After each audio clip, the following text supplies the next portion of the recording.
Yes, we have a pretty strong indication of where the remains of Baby Emmanuel are. That investigation is ongoing at this time. A father, dressed in a bright orange jumpsuit, is led quietly along the side of a California freeway, his hands shackled, his eyes fixed on the pavement. The scene is captured on camera, but the silence between each click of the cuff speaks louder than words. This man is Jake Haro, the father of missing baby Emmanuel, and the story he told investigators left even hardened detectives stunned. Jake didn't describe a kidnapping or an intruder. Instead, he confessed something that left the public horrified. According to him, one night he had fallen asleep beside his infant son. In the middle of the night, he claimed, he accidentally rolled over, suffocating and crushing the child without realizing it until it was too late. But what Jake admitted next was even darker. Rather than calling for help, dialing 911, or rushing his baby to a hospital, he said panic took over. He buried baby Emmanuel in a hidden location, a place he could allegedly return to when he wanted to grieve in private. Detectives listened, stunned by the strange account. It was this confession that explained why cameras later caught him walking with police along the freeway, escorted, flanked by investigators, as if he was retracing his steps to reveal where he had placed his son's body. Yet even in that moment, detectives weren't convinced. Something about his story didn't add up. Jake's version of events changed multiple times in just a matter of days.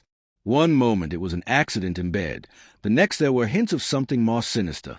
Law enforcement officers, with years of experience dissecting lies from truth, began asking the question the public was already screaming. If Jake truly loved his son, why wouldn't he seek help? Why bury a baby secretly, in the dead of night, and hide it from everyone, including Emmanuel's own mother? The inconsistencies piled up, and investigators soon realized this wasn't just a story of a tragic accident. This was the beginning of a web of deception, and the first crack in the mask Jake Haro desperately wanted the world to believe.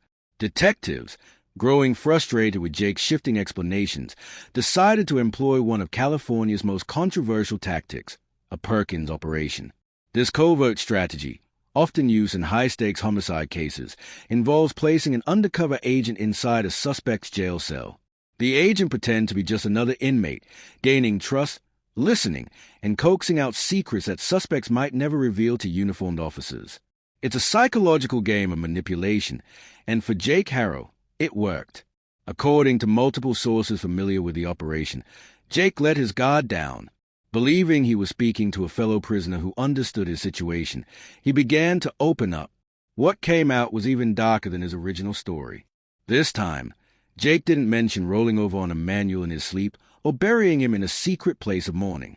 Instead, he allegedly confessed that he had killed his baby and then placed him inside a trash can.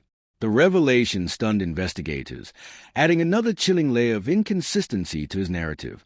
Shortly after, the district attorney gave a press briefing that only deepened the mystery. The DA acknowledged that law enforcement had a strong indication of where Emmanuel's remains might be found. Yet, at the same time, he publicly denied that Jake had ever given them a genuine confession. This contradiction left the public bewildered. How could authorities be so certain about Emmanuel's possible location without some form of direct admission from Jake?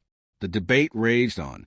Was Jake's alleged statement in the jail cell a true confession, or merely jailhouse talk, exaggerated rambling made to impress another inmate? Prosecutors were careful with their words, knowing that in court, the difference could mean everything. A solid confession could seal a conviction, but if it was dismissed as unreliable jail chatter, it could crumble under cross-examination. Still, insiders close to the case remain firm.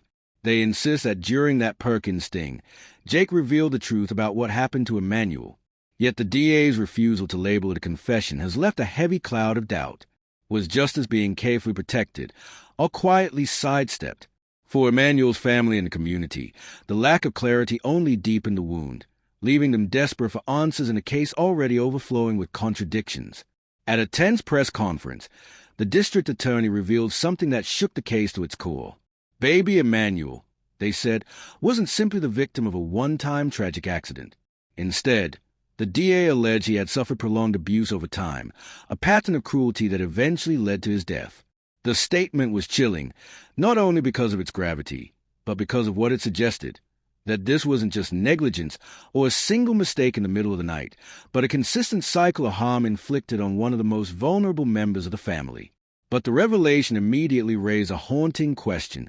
How could prosecutors know this without Emmanuel's body? Investigators have remained tight-lipped about their evidence. Still, seasoned observers point out several possibilities. It could be medical records documenting past injuries. It could be photographs or videos captured by those around the family.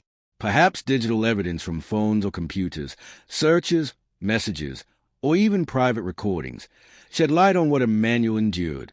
There's also the chance that neighbors, relatives, or acquaintances came forward with disturbing testimony about what they saw or heard inside the Haro household. This assertion by the DA directly clashes with Jake's own shifting versions of the story. First, Jake claimed Emmanuel's death was an accident, suffocation in bed after he allegedly rolled over the child while sleeping. Later, under the Perkins sting, he said Emmanuel had been killed and placed in a trash can. Both stories painted different, contradictory pictures, but neither hinted at ongoing abuse. If prosecutors are correct, then Jake's explanations weren't the panicked words of a grieving father. They were deliberate lies, carefully constructed cover-ups designed to deflect investigators from the truth. The public is now torn between two competing realities. On one side, the possibility that Emmanuel's death was indeed an accident, a tragedy compounded by Jake's fear and terrible decision to hide it. On the other side, the far darker reality that Emmanuel suffered quietly for months, even years, before the final act of violence ended his life. If that's true, then Jake's stories were not misdirections born of panic. They were the final layer in a horrifying pattern of abuse and betrayal. For the community, the DA's words transformed the case from one of mystery into one of horror, leaving people asking, was Emmanuel's short life stolen in a moment of panic, or through months of unimaginable suffering?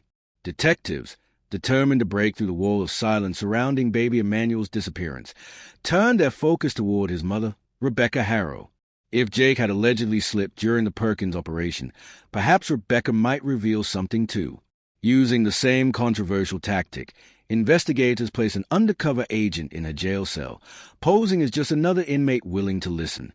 The hope was simple, that Rebecca, like Jake, might let her guard down and share details she'd never admit in an interrogation room.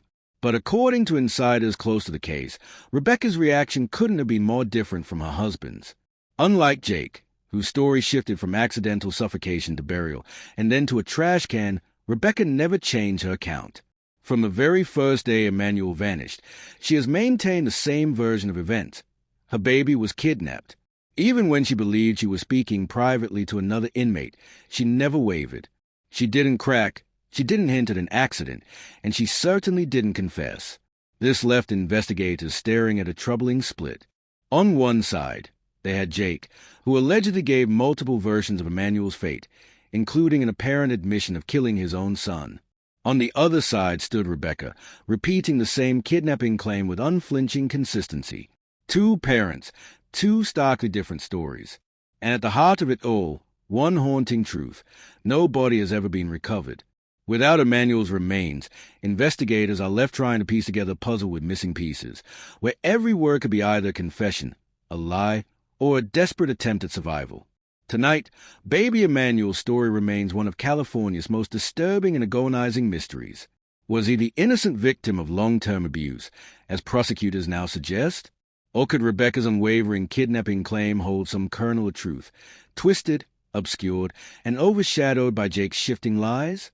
Or is it possible that both parents are hiding something darker, something the public hasn't yet been told? One thing is certain: the case is far from closed. Detectives continue to sift through every lead, every fragment of evidence, every inconsistency. And until Emmanuel is found, until there are definitive answers, the questions will only grow louder. For a grieving community, and for a child who never had the chance to grow up, the search for truth is not just an investigation. It's a fight for justice that refuses to end.